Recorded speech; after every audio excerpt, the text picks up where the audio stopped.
L'échéance s'approche à grands pas. Le 18 mai prochain, Tel Aviv accueillera l'Eurovision 2019. Mais au fait, qui représentera la France? Tous les samedis soirs, France 2 propose Destination Eurovision. La dernière demi-finale a eu lieu avant-hier. Non sans quelques incidents, puisque le BDS a joué les troubles fêtes. Des militants sont montés sur scène avec des drapeaux hostiles à Israël avant d'être rapidement évacués, précisons-le, par les services de sécurité. Netta, la gagnante israélienne de l'an dernier, était sur la scène parisienne pour chanter samedi soir. Et avec nous, pour en parler depuis Paris, l'un des finalistes de ce concours Eurovision en France. Bonsoir Dawson.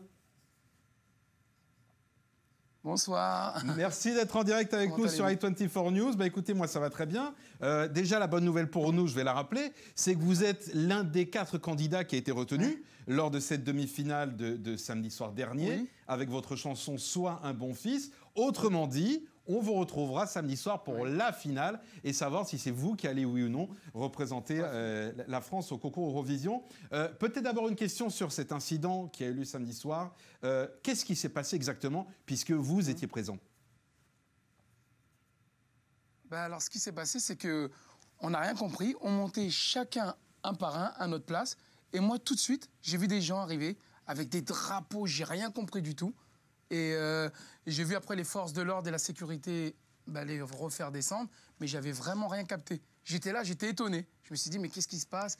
Et voilà. Mais ça a été très vite, hein. Ça n'a même pas duré une minute, ils les ont sortis. Oui, les images ont été assez furtives. Le service de sécurité est vite intervenu. Est-ce que tout de même cet incident ne révèle pas un climat un petit peu plus global? On a lu dans dans la presse la semaine dernière les déclarations de la chanteuse Chimène Badi qui avait dénoncé des menaces, des pressions exercées sur elle pour qu'elle ne vienne pas chanter en Israël. Elle l'a dit dans la presse écrite, on m'insulte beaucoup à l'idée que je puisse vouloir aller en Israël, mais ça ne me freinera pas si j'ai décidé de représenter la France. C'est par rapport aux valeurs et l'Eurovision doit avoir lieu en Israël, a-t-elle déclaré. Est-ce que vous, Dawson, vous avez également été menacé comme l'a été Chimène Badi ou d'autres candidats? Ça a été la même chose pour moi. J'ai eu des messages sur Facebook, sur Twitter, sur Instagram. Ils essayent de t'intimider un peu. Voilà, c'est vrai que j'ai eu des menaces aussi, mais j'essaye de passer à travers ça. Je me concentre pour l'Eurovision, mais je les écoute pas. C'est quoi, voilà, les menaces? Pas intéressants. C'est quoi les menaces que vous avez reçues? De pas le faire, parce que voilà, avec ce qu'ils font Israël, ce que fait Israël avec la Palestine, j'ai dit, écoutez, moi, je suis là pour prôner l'amour. Voilà, je suis pas là pour la guerre. Je suis pas vraiment toute la politique, mais moi, je suis là pour donner de l'amour. C'est ce que j'aurais répondu. Arrêtez, on est là pour donner de l'amour entre les peuples. Il n'y a pas de différence. C'est ce que je leur ai écrit. Voilà. Mais eux, ils ne le comprennent pas. Ils ne comprennent pas ça comme ça. Ouais. Voilà. Eux ne le comprennent pas. Et vous, comment vous comprenez ce déchaînement de menaces? Ça, je sais pas. C'est des gens qui ont la haine. Et ça, je comprends. Mais ça, je comprends pas. Je sais pas pourquoi. Moi, pour moi, on doit vivre tous ensemble. Et ça sert à rien de se tirer dans les pattes.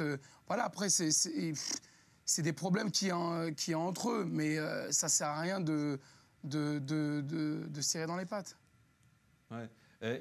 Vous sentez globalement, à chaque fois que vous allez participer à ces émissions du samedi soir, est-ce que vous sentez un climat particulier, une tension particulière?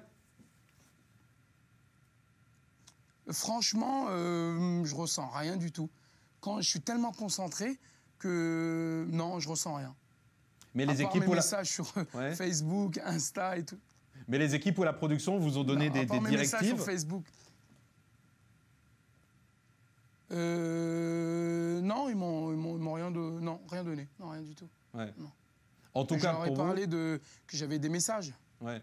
En tout cas, pour vous, il est clair. Si samedi soir, vous êtes le gagnant, vous irez à Tel Aviv représenter la France. Ah ben bien sûr. Pour moi, c'est une fierté de représenter la France à Tel Aviv. Et j'ai un message universel à faire passer. Voilà, pour toutes les mamans de France, toutes les mamans d'Europe et pour toutes les mamans du monde. Voilà. Et aussi pour toutes les femmes seules. C'est un message positif que j'aimerais faire passer. Voilà. Ouais. Sois un bon fils, c'est le titre de votre chanson.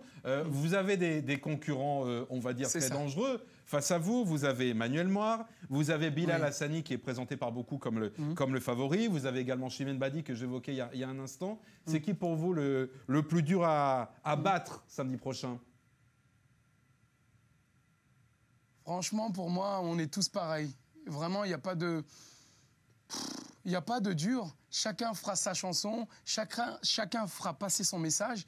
Et pour moi, on a tous des messages différents à faire passer. Et non, il n'y a pas de concurrence, il n'y a pas... Non. Pour moi, non, il n'y a pas de... Non, c'est pas dur. On aura un message à faire passer chacun. Et voilà. Ouais. Ça représente quoi pour vous, représenter la France au concours Eurovision? Pendant très longtemps, c'était un événement, on va dire, allez, qui était devenu plutôt ringard. Aujourd'hui, on a l'impression que c'est redevenu quelque chose à la mode et que le représentant se sent comme un ambassadeur de la France. Mais c'est vrai qu'ils ont carrément changé. Avant, c'est ce qu'ils disaient, oui, c'était un peu ringard.